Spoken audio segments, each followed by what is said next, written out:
মিলন দিতে ভুলবেন না কিন্তু। বড় ছোট সবাই আজকে সমস্ত পাপ ধুয়ে নিচ্ছে, মায়ের কোলে অঞ্জলি দিয়ে দিন।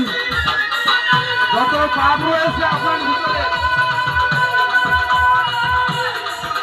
মুছে